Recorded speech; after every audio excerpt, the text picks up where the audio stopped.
हूं आप सबके साथ अनूप। खबरों की शुरुआत एक बड़ी खबर से कर रहे हैं जो किशनगंज से इस वक्त आ रही है। किशनगंज के थाना अध्यक्ष की हत्या कर दी गई है। अश्विनी कुमार के अपराधियों ने हत्या की है। छापेमारी के दौरान अपराधियों ने अश्विनी कुमार की हत्या की।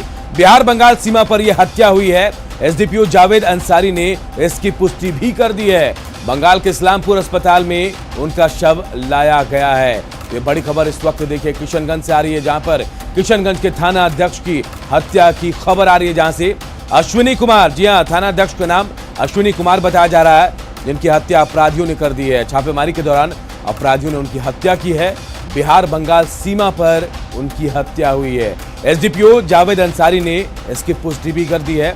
बंगाल के इस्लामपुर अस्पताल में उनका शव लाया गया है। तो किशनगंज से बड़ी खबर, जहां कि एसएचओ की हत्या कर दी गई। किशनगंज के एसएचओ की अश्विनी कुमार उनका नाम बताया जा रहा है।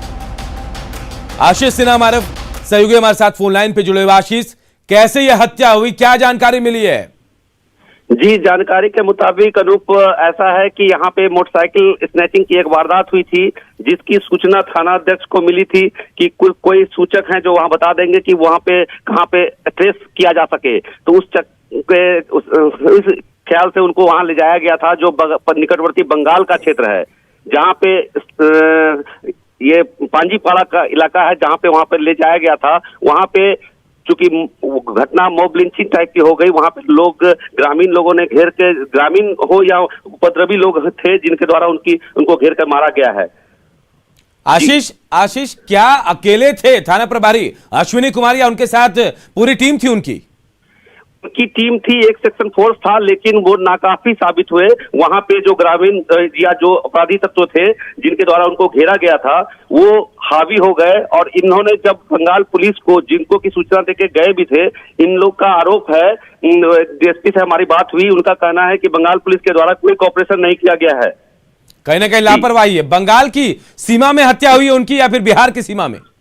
बंगाल की सीमा में हत्या हुई है ये, और बेराब्ता इनका कहना है, बिहार पुलिस का कहना है कि वहां पे सूचना के साथ जब गए थे तो उनको कोई सहयोग नहीं किया गया बंगाल पुलिस द्वारा।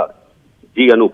चलिए आशीष, ये बात बताइए, जो लोग मारने वाले थे वो अपराधी थे या कि वहां के लोकल ग्रामीण थे, या फिर इनको घेर कर मारा गया? वहां घेर कर ही मारा गया है, क्योंकि जब वहां पे फंस गए तो 4-5 इनके साथ जो कर्मी थे, जो सिपाही थे, वो नाकाफी थे उनको कंट्रोल करने में, जिसके चलते उनको सुनियोजित तरीके से मार दिया गया। देखिए, ये बड़ी खबर इस वक्त किशनगंज से आई, जहां किशनगंज के थाना अध्यक्ष की हत्या कर दी गई है। बताया जा रहा है कि बाइक चोरी के एक मामले को लेकर वो बंगाल की सीमा में गए थे, अंदर गए। हालांकि इसे लेकर बंगाल पुलिस को उन्होंने सूचना भी दी थी, लेकिन इसके बावजूद बंगाल पुलिस ने उनको कोई सहयोग नहीं किया। जैसे ही वहां वो अपराधियों को पकड़ने पहुंचे, उनको घेर लिया गया। अब ये नहीं पता चल पाया कि वो उपद्रवी तत्व थे, अपराधी थे या फिर ग्रामीण। उसके बाद इनको सभी लोगों ने मिलकर मारा, इनकी हत्या कर दी गई है। बहुत बहुत शुक्रिया, हम आगे भी आपसे अपडेट लेते रहेंगे आशीष। देश में बढ़ते कोरोना के मरीज से जुड़ी बड़ी खबर हम अब आपको बता रहे हैं। देश में अब तक के सबसे ज्यादा संक्रमित एक दिन में मिले हैं और एक दिन में 1,44,829 नए मामले सामने आए हैं। देश में 24 घंटे में 773 लोगों की कोरोना से मौत भी हुई है। बिहार में 24 घंटे में 2,174 कोरोना के नए मरीज मिले हैं। तो देखिए, आंकड़े डरा रहे हैं। विस्फोट हुआ है कोरोना का, और ये अब लोगों को समझना चाहिए कि अब भी नहीं संभले तो काफी नुकसान होगा जान माल का। तो देश में देखिए, अब तक के सबसे ज्यादा संक्रमित मिले हैं और ये आंकड़े लगातार बढ़ रहे हैं। एक दिन में 1,44,829 नए मामले सामने आए हैं। इसके अलावा देखिए, 24 घंटे में 773 लोगों की जान कोरोना ने ले ली है। अकेले बिहार की बात करते तो 24 घंटे में 2,174 कोरोना के नए मरीज पाए गए। और कोरोना के बढ़ते मामलों के बीच बिहार सरकार ने बड़ा फैसला लिया है। 18 अप्रैल तक स्कूल कॉलेज बंद रहेंगे। राज्य में अब शाम 7 बजे तक ही दुकानें खुली रहेंगी। एक नया गाइडलाइन हम आपको बता रहे हैं कि क्या बिहार सरकार ने फैसला लिया है कि 7 बजे तक ही शाम में दुकानें खुली रहेंगी। इसके अलावा धार्मिक स्थलों में आम लोगों की आवाजाही 30 अप्रैल तक बंद रहेगी, रोक रहेगी। सरकारी और प्राइवेट ऑफिसों में 33% कर्मचारी ही आएंगे। हालात बिगड़े तो और सख्ती भी बरती जाएगी। तो देखिए, सरकारी प्राइवेट ऑफिस में 33% कर्मचारी आएंगे। इसके अलावा देखिए औद्योगिक इकाइयों पर पाबंदी लागू नहीं होगी। सिनेमा हॉल जो है वो खुले रहेंगे, लेकिन सिर्फ कुल क्षमता के 50% लोगों के बैठने की इजाजत मिलेगी। रेस्टोरेंट और ढाबा शाम 7 बजे के बाद भी खुले रहेंगे, लेकिन कुल क्षमता का सिर्फ 25% लोगों को ही बिठाना होगा। और अनुमंडल स्तर पर क्वारंटीन सेंटर की तैयारी भी की गई है। इसके अलावा देखिए नाइट कर्फ्यू को लेकर अभी कोई फैसला नहीं लिया गया है। 18 अप्रैल तक देखिए स्कूल कॉलेज बंद रहेंगे। नया गाइडलाइन जो आया कोरोना का, नीतीश सरकार ने बड़ा फैसला लिया है, वो हम आपको बता रहे हैं। बात हो ही नहीं रही है, लेकिन नाइट कर्फ्यू वाला अभी हम लोगों ने नहीं सोचा है, उस पर चर्चा किया है, लेकिन लगा है कि अभी हम लोग आगे कुछ और दिन देख लें और देख लेंगे और ऐसा लगेगा कि और तेजी से बढ़ रहा है तब उस पर विचार करेंगे। अभी यही किया है कि भाई जो दुकान चलता है, सब्जी वब्जी में जितनी भीड़ रहती है कई तरह का है, उसके बारे में किया गया कि 7 बजे तक शाम तक अभी रहने दीजिए और उसके बाद सुबह से जितने बजे से करें लोग, तो एक अभी किया गया है। लेकिन अभी अगले 3-4 दिन में और सब चीज़ को देखने के बाद फिर बैठ करके आगे का निर्णय लिया जाए। एक बात आज मीटिंग में किया है कि भाई कुछ क्वारंटाइन सेंटर के बारे में भी हम लोग सोच लें कि कौन सा प्लेस होगा, खास करके सब डिवीज़न के लेवल पर एक देख लीजिए और क्वारंटाइन सेंटर का प्लेस देख लीजिए, और अगले 3-4 दिनों में और जो परिस्थिति आ जाएगी 4-5 दिनों में, उसका हम लोग वैसा भी कोई निर्णय लेंगे। कि जो सबसे बड़ी बात है कि वो सार्वजनिक स्थल पर कार्यक्रमों का आयोजन को परहेज किया जाए, ये एक बात है। तो इसी के लिए अब उनके साथ भी बैठक करना जरूरी है। सभी स्कूल, कॉलेज और कोचिंग संस्थान 18 अप्रैल 2021 तक बंद रहेंगे। पूर्व निर्धारित परीक्षाएं घोषित कार्यक्रम के अनुसार कोविड प्रोटोकॉल का पालन करते हुए आयोजित की जाएंगी। इसके अलावे कुछ निर्णय लिए गए हैं जो 30 अप्रैल तक लागू। सभी दुकान और प्रतिष्ठान संध्या 7 बजे तक ही खुलेंगे। यह रोक भोजनालय, ढाबा, रेस्टोरेंट, होटल पर लागू नहीं है। सभी धार्मिक स्थल आम जनों के लिए बंद रहेंगे। सार्वजनिक स्थलों पर किसी भी प्रकार के आयोजन, सरकारी एवं निजी, पर रोक रहेगी। अंतिम संस्कार के लिए 50 तथा श्राद्ध एवं विवाह के लिए 200 व्यक्तियों की अधिसीमा रहेगी और पब्लिक ट्रांसपोर्ट में निर्धारित बैठने की क्षमता के 50% के उपयोग की अनुमति रहेगी। और देखिए शाम 7 बजे दुकान बंद करने के आदेश के बाद छोटे दुकानदार परेशान हैं। उनका कहना है कि गर्मी का मौसम है, लिहाजा शाम 7 बजे के बाद लोग घरों से निकलते ही हैं। उन्हें अपने बिजनेस की चिंता है। पटना के मौर्य लोक कॉम्प्लेक्स में कुछ दुकानदारों से बातचीत की हमारे सहयोगी साकेत कुमार ने। पटना के मौर्य कॉम्प्लेक्स में मौजूद है। ये काफी व्यस्त मार्केट माना जाता है और शाम होने के बाद यहाँ पर जो है सबसे ज्यादा भीड़ भाड़ होती है, सबसे ज्यादा लोग यहाँ पर पहुँचते हैं। तो आप देखिए यहाँ की तस्वीर अभी किस तरह से कह सकते हैं आपकी लोगों की भीड़ जो है वो यहाँ पर दिख रही है। साथ ही साथ सभी दुकानें आप देखिए अभी खुले हैं, लेकिन अब चूंकि मुख्यमंत्री ने ये निर्देश दे दिया है कि शाम 7 बजे तक ही दुकानें खुली रहेंगी, यहाँ पर स्थिति जो है वो इसके विपरीत दिखेगी। लेकिन सबसे बड़ा सवाल है कि आखिर लोगों पर इसका बहुत ज़्यादा असर पड़ेगा, क्योंकि अगर मार्केट शाम 7 बजे तक ही खुले रहेंगे तो कहीं ना कहीं दिक्कत लोगों को होगी और खास करके जो छोटे छोटे व्यापारी हैं, व्यवसायी हैं, उनको खासी परेशानी यहाँ पर उठानी पड़ सकती है। यहाँ पर देखिए कितने ठेले वाले हैं, वो यहाँ पर रोज लगाते हैं ठेला और यहाँ पर अपना बिजनेस करते हैं। हम एक बार उन लोगों से बात करते हैं कि आखिर कितना असर पड़ेगा। आज मुख्यमंत्री ने कह दिया कि शाम 7 बजे तक ही मार्केट खुले रहेंगे, आप लोग कितना असर होगा? बहुत असर पड़ेगा सर, हम लोग उसमें ना कि गर्मी की टाइम है, 7 बजे बाद लोग घर से निकलते हैं, समझिए कि खत्म हो गया। छोटे छोटे जो व्यापार करते हैं उनसे हम बात करते हैं। ये बताइए कि अब 7 बजे तक ही मार्केट खुलना है, आप लोगों को कितनी परेशानी होगी? बहुत ज्यादा परेशान होगा भैया, बहुत काफी। क्या मांग करते हैं? सरकार से क्या कहना चाहिए? कम से कम 9 बजे रात तक रहता, अच्छा रहता। 7 बजे तक ही मार्केट खुला रहेगा, ये निर्देश दिया गया है। इस सब से आप लोगों को परेशानी होगी? बहुत परेशानी होगी, बहुत ज्यादा एक्सेस। हम लोग के 7-8 बजे से बिक्री होता है। इस फैसले से लोगों को परेशानी हो रही है, जो व्यवसायी है उनको परेशानी हो रही है, लेकिन जरूरत यहाँ पर जान बचाने की भी है। कैमरा पर्सन सुबोध के साथ साकेत कुमार, न्यूज 18 पटना। देखिए, सरकार के शाम 7 बजे के बाद दुकानें बंद करने का जो फैसला लिया गया है, इससे कुछ दुकानदार खुश भी हैं। बोरिंग रोड चौराहे के पास के दुकानदारों से बातचीत की हमारे सहयोगी शैलेंद्र कुमार ने। कोरोना के बढ़ते खतरे को देखते हुए बिहार सरकार ने निर्णय लिया है कि 30 अप्रैल तक शाम 7 बजे सभी दुकानों को बंद कर दिया जाएगा। इस वक्त हम बोरिंग रोड चौराहा पर हैं। यहाँ पर कई दुकानदार हमारे साथ मौजूद हैं। इन लोगों से हम बातचीत करते हैं कि इनका क्या कहना है सरकार के इस नए निर्णय पर। कोरोना जिस तरीके से बढ़ रहा है, उसमें अब सरकार ने निर्णय कर लिया है कि शाम 7 बजे के बाद आप दुकान नहीं खोल सकते हैं 30 अप्रैल तक। क्या कहेंगे? सरकार के साथ हम खड़े हैं। कोरोना का जिस हिसाब से केस बढ़ रहा है, 7 बजे तक सफिशिएंट समय है सर बाजार का। बिल्कुल ठीक है सर। हाँ, कोरोना तो बढ़ रहे हैं। सरकार के निर्णय के साथ तो है ही, है ना। अगला बार भी हुआ था, लेकिन चलिए शाम से बंद हो रहा है, इसमें कोई आपत्ति नहीं है। बाजार तो चल नहीं रहा है। शाम को जो 2 घंटा का दुकानदारी है वो भी जो है कि बंद होने पर तुक में आ गई है। अब 7 बजे जो कर रही है सरकार वो तो बढ़िया कर रही है।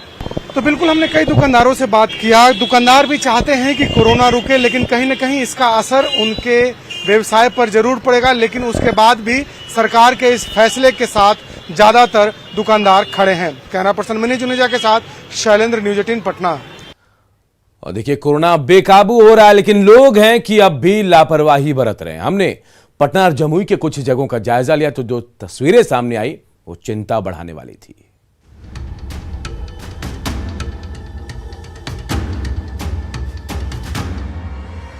बिहार में कोरोना पूरे रफ्तार में है। पिछले 5 दिनों में कोरोना की रफ्तार 1-2 नहीं बल्कि 5 गुना रफ्तार से बढ़ी है,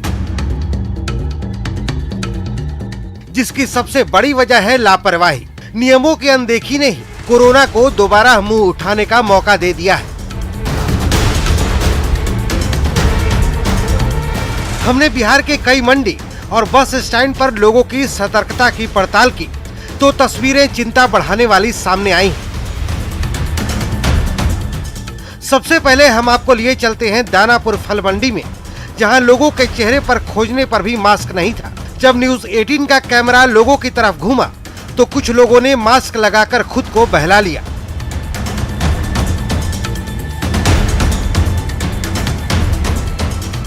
बिहार में पिछले 24 घंटे के भीतर तकरीबन 2000 के करीब कोरोना के पॉजिटिव मरीज मिले हैं। ये पटना से सटे दानापुर का इलाका है, जहां किस तरीके से लोग यहाँ पे सोशल डिस्टेंसिंग भी नहीं है, और जिस तरीके से महिलाएं हों या जो भी यहाँ खरीदारी करने आ रहे हैं, वो कैमरा ऑन होने के बाद लोग मास्क लगा रहे हैं, और ये बेहद खतरनाक है। अब जरा इस ऑटो की तस्वीर देखिए। न ड्राइवर के चेहरे पर मास्क है और न ही सवारियों के। सोशल डिस्टेंसिंग की तो बात ही बेमानी है। हैरानी की बात है कि प्रशासन की ओर से एक आदमी भी यहाँ मौजूद नहीं है जो ये बता सके कि लोगों की लापरवाही कितनी खतरनाक हो सकती है। खैर, ये तो था दानापुर फल मंडी का नजारा। अब जरा जमुई के बस स्टैंड का हाल देख लीजिए। लोगों से बस खचाखच भरी हुई है। हर सीट पर सवारी को बैठाया गया है। किसी के चेहरे पर मास्क नहीं है। जमुई स्टेशन है ये, और ये एक बस है, यात्री बस है। अगर दिखाना चाहेंगे तो देख सकते हैं इस पर किस तरह से आदमी सवार है। अगर हम कैमरा को अगर थोड़ा सा ऊपर करके दिखाएंगे तो स्थिति हालात ये है, देख सकते हैं, जहां न तो कोई नियम का पालन किया जा रहा है और न ही कुछ। अगर देखा जाए तो बस में जो सीटें हैं उसका आधे सीटें पर यात्रियों को बैठाना चाहिए, लेकिन किस तरह से खचाखच बस भरा हुआ है देख सकते हैं। इधर बिहार सरकार ने बढ़ते खतरे को देखते हुए अब डोर टू डोर कैंपेन शुरू कर दिया है, जिसकी शुरुआत उन जगहों से की गई है जो हॉट स्पॉट इलाके हैं। जिन मोहल्लों में कोरोना के मरीज हैं, वहां स्वास्थ्य विभाग की टीम पूरे मोहल्ले के लोगों की कोरोना जांच कर रही है ताकि बिहार को कोरोना विस्फोट से बचाया जा सके। बिहार सरकार के स्वास्थ्य विभाग के द्वारा विशेष पहल की जा रही है। जिन मोहल्लों में भी कोरोना के मरीज मिल रहे हैं, वहां स्वास्थ्य विभाग की टीम जाकर के लोगों को जागरूक कर रही है। साथ ही साथ वहां लोगों की कोरोना जांच भी की जा रही है। और सबसे बड़ी बात है कि जो हॉटस्पॉट बन रहा है, कहीं ना कहीं उस हॉटस्पॉट को खत्म करने की एक कोशिश सरकार के द्वारा की जा रही है। जाहिर है कोरोना से बचना और बचाना दोनों हम सब की जिम्मेदारी है। थोड़ी सी लापरवाही भारी पड़ सकती है क्योंकि हालात हर रोज बेहद चिंताजनक हो रहे हैं। पटना से अमित सिंह और शैलेंद्र कुमार के साथ जमुई से केसी कुंदन की रिपोर्ट।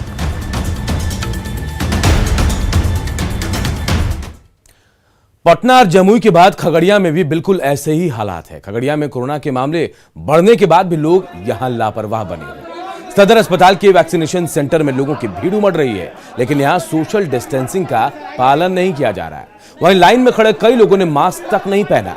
हालांकि वैक्सीनेशन सेंटर के प्रभारी ने व्यवस्था को ठीक करने का दावा जरूर किया है। अकेले न करें, अकेले हैं तो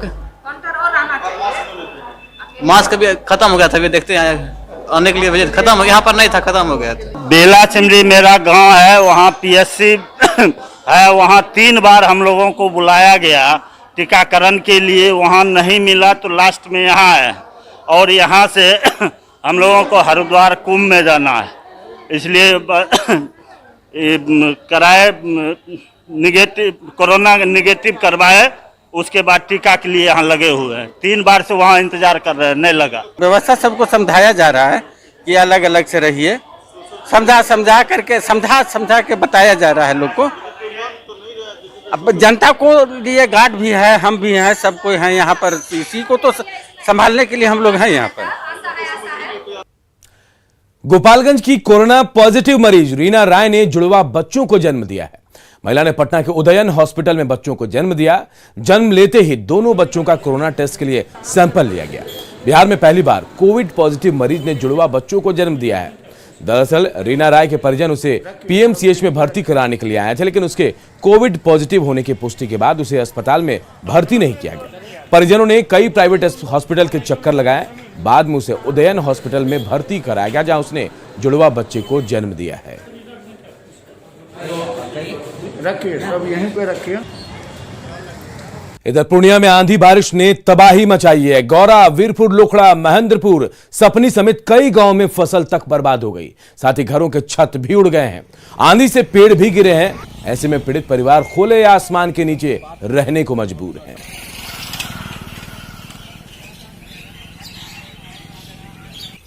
तो तस्वीरें देखिए कैसे आंधी ने तबाही मचाई। यहां पर आंधी बारिश ने घरों के छत उड़ गए हैं, पेड़ गिरे हैं और तबाही के आलम में जिनके आशियाने छिन गए वो खुले आसमान के नीचे रहने को मजबूर हैं।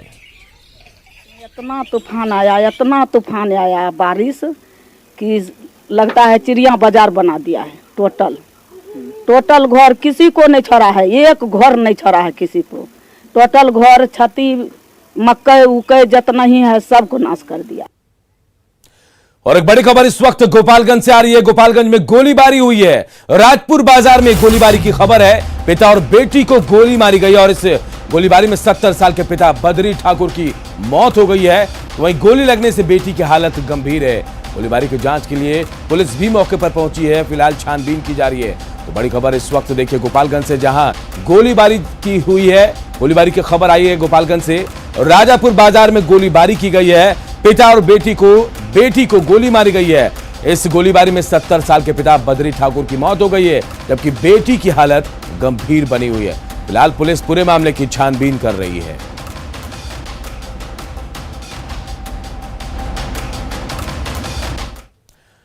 मुजफ्फरपुर में उत्पाद विभाग की टीम ने बूढ़ी गंडक नदी के किनारे चल रहे देशी शराब की 2 मिनी फैक्ट्री को ध्वस्त कर दिया है। दोनों फैक्ट्री धंधेबाज सूरज सहनी और शत्रुघ्न सहनी चला रहे थे। जब इसकी सूचना उत्पाद विभाग को मिली तो छापेमारी की गई, लेकिन दोनों शराब तस्कर छापेमारी से पहले भाग खड़े। उत्पाद विभाग की टीम ने एक शख्स को पकड़ा है, वो भी शराब तस्कर है। छापेमारी में 74 लीटर देशी शराब, 2200 लीटर जावा महुआ शराब बनाने का बर्तन और केमिकल जब्त किया गया है। वहीं धावा दल ने गाय घाट के हनुमान नगर में भी छापेमारी की। यहां से 112 केन बियर के साथ धंधेबाज को पकड़ा गया। करजा थाना के मड़वन गांव से भी शराब तस्कर को 4 बोतल विदेशी शराब के साथ गिरफ्तार किया गया है।